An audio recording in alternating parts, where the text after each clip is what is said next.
Have you ever just stopped and wondered, why am I like this? What combination of things came together to shape your personality, your quirks, and even the things you're afraid of? Well, in this explainer, we're going to pull back the curtain on that exact mystery. No, really, think about it for a second. The things you're naturally good at, the stuff that keeps you up at night, your little daily habits, none of that is random.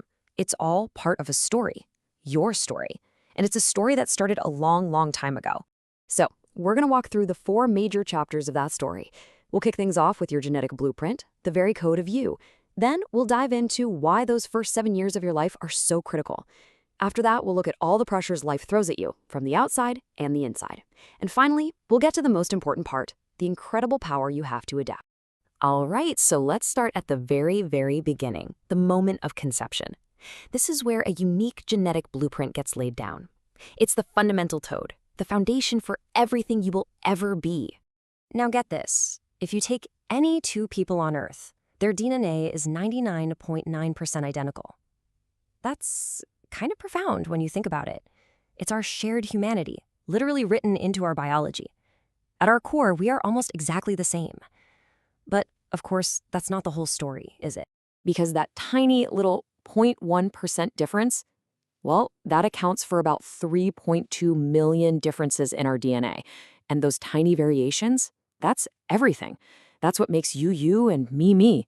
It's where all the beautiful human variety comes from how we look, to our talents, and even our health. Okay, so to really get this, there are 2 terms you gotta know. First is your genotype. Think of this as the entire library of books you inherited at birth. Every single genetic possibility is in there. But then you have your phenotype. These are the books that actually get pulled off the shelf and read. They're the traits you can actually see and measure, like your height, your eye color, or even how your body responds to stress. So you've got the blueprint, but a blueprint is just a plan, right? It needs a builder, and that is where your environment storms onto the scene. From the second you're born, the world starts interacting with that genetic code, and those first 7 years, that's the most intense, most critical construction phase of your entire life. And here's why. This is absolutely fascinating. From birth until you're about 2, your brain is in what's called a delta wave state. It's basically like being in a deep, dreamless sleep. Then, from age 2 to 7, it shifts into theta waves, which is like a trance, a state of deep, unfiltered imagination, almost like hypnosis. This means for your first 7 years, you are essentially downloading your core programming, your beliefs, your behaviors, your values, directly from the world around you with absolutely no critical filter to say, hey, wait a minute. It's funny. This isn't some new age idea. This piece of ancient wisdom, often credited to Aristotle, nails what neuroscience is just now proving. The programming you absorb in those first 7 years literally becomes the subconscious foundation for the adult you grow into. So, here's the crucial part. The kind of programming you get matters a lot. A kid who grows up in a safe, caring home adapts by building things like resilience and self-worth. But a child who grows up with neglect or adversity, they have to adapt too, but in a totally different way. They develop coping skills just to survive, and those adaptations can echo through their relationships and mental health for the rest of their lives. But, of course, the story doesn't just stop when you turn 7, right?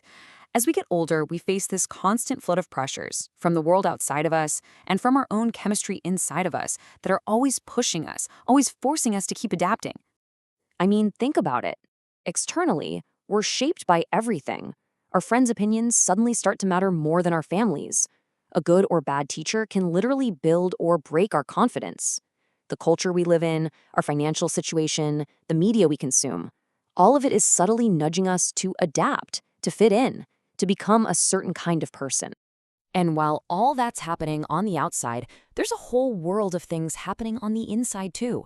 Our internal chemistry is constantly reacting, and it turns out the biggest triggers for stress are these 4 horsemen right here: uncertainty, conflict, and feeling like you have no control or not enough information. When we run into these, our body and mind are forced to react. And that reaction often follows a surprisingly predictable ladder. At the bottom, when we're still thinking logically, we might try fawning, just agreeing with someone to keep the peace.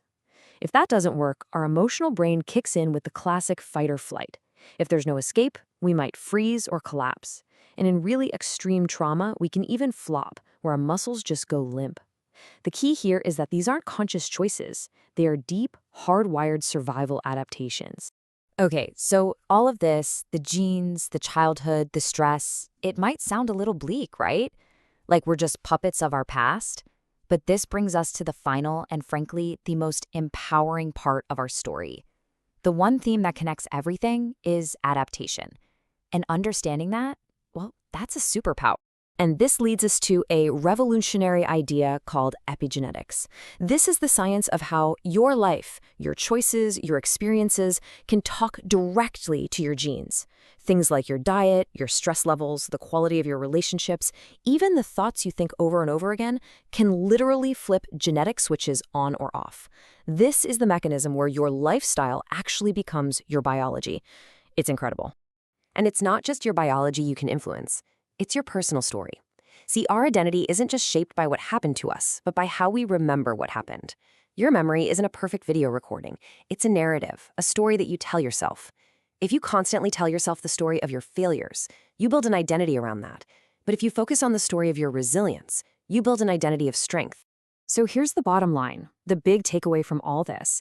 Understanding all these influences, your genes, your childhood, your stress triggers, it's not meant to trap you. It's meant to free you, because every single behavior, every belief you hold is just an adaptation. And the beautiful thing about adaptations is they can be changed. You can always learn new ones.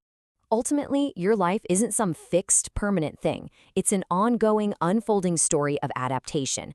Your past absolutely wrote the opening chapters, but right now, the pen is in your hand. So the real question is, what are you going to write next?